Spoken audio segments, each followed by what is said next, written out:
요즘 무릎 관절염에 대한 여러 사람들의 관심도도 증가하고 또 여러 가지 치료 방법들이 소개되고 있습니다. 단순히 약물 치료와 물리 치료를 하는 방법부터 시작을 해서 내시경 수술을 이용하는 방법, 부분적인 관절이 온 환자한테 부분 치환술을 해주는 경우, 또 전체가 관절염이 다 말기 상태가 왔을 때 해주는 인공관절 치환술 같은 여러 가지 방법들이 소개되고 있는데, 저는 항상 그렇게 생각을 해요.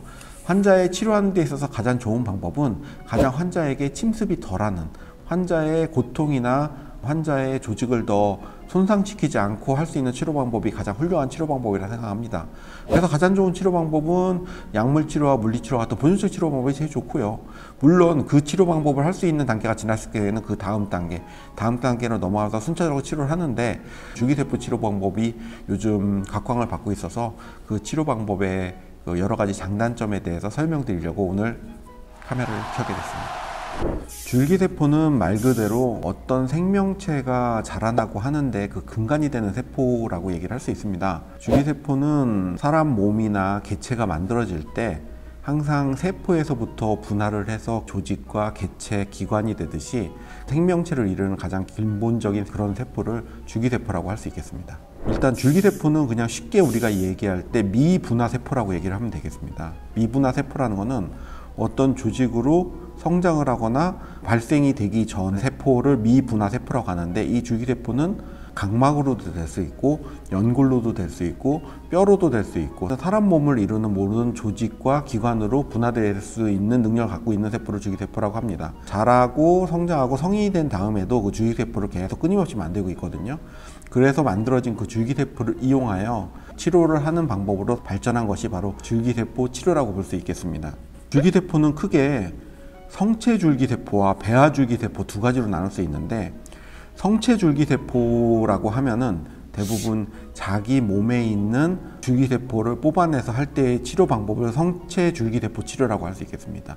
자기가 갖고 있는 줄기세포를 끄집어내서 그거를 필요한 조직으로 분화시키는 과정을 유도하는 그런 방법을 성체줄기세포 치료법이라 할 수 있겠고요. 두 번째로는 배아줄기세포라고 하는 것이 있는데, 이거는 자기 몸에 있는 줄기세포를 이용해서 하는 게 아니라, 배아라고 하는 것은 난저와 정자가 두 세포가 만나서 하나의 세포가 되고, 그 수정체가 된 세포가 분할을 해서 사람의 여러 조직으로 발전하는 거에서 착안을 해서 나의 몸이 아닌 다른 사람의 몸에 있던 배아줄기세포를 치료법에 적용을 하는 것을 배아줄기세포 치료법이라고 합니다. 성체줄기세포인 경우에는 자기 몸에서 이렇게 줄기세포를 뽑아내야 되는 번거로움과 그런 과정들이 필요한 단점이 있는 반면에, 자기 몸에 있는 줄기세포를 이용해서 줄기세포 치료를 하다 보니 다른 사람의 줄기세포가 들어온 것보다 훨씬 부작용이나 이상반응이나 면역반응 같은 것들이 적기 때문에 훨씬 치료의 그 부작용이나 효과적인 면에서 좋다고 볼 수 있습니다.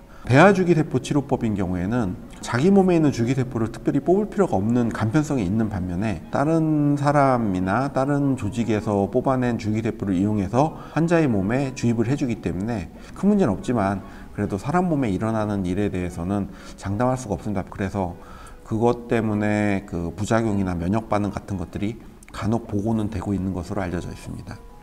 성체줄기세포를 이용한 치료법의 대표적인 게 비맥이라고 하는 자가골수에 있는 줄기세포를 뽑아내서 자기 몸에 이식을 해주는 자가골수 줄기세포 이식법이 있겠고, 카티스테라는 연골 줄기세포 치료법이 있는데, 그 줄기세포가 자기 몸에 있는 걸 사용하는 게 아니라 제대혈이라고 하는 태아가 태어날 때 그 태반과 태반을 연결하는 탯줄 사이에 남아있던 피, 이 피들이 줄기세포가 엄청 많이 포함되어 있거든요. 그 줄기세포를 이용해서 외부에서 조작을 해서 연골세포를 사람 몸에 이식을 해주는 방법이 있습니다. 그래서 그 두 가지 방법이 우리나라에서 대표적으로 쓰고 있는 정형외과 연골 치료에 있어서 줄기세포 치료법이라고 볼 수 있겠습니다. 오늘은 줄기세포의 치료의 가장 기본이 되는 줄기세포의 종류와 우리나라에서 행해지고 있는 줄기세포 종류에 대해서 설명을 드렸고, 그의 장단점에 대해서 간단하게 설명을 드렸습니다. 다음 시간에는 그 중에서도 요즘 얼마 전에 신의료기술로 고지가 난 자가골수 줄기세포를 이용한 연골 재생 치료하는 방법에 대해서 다시 한번 찾아뵙겠습니다.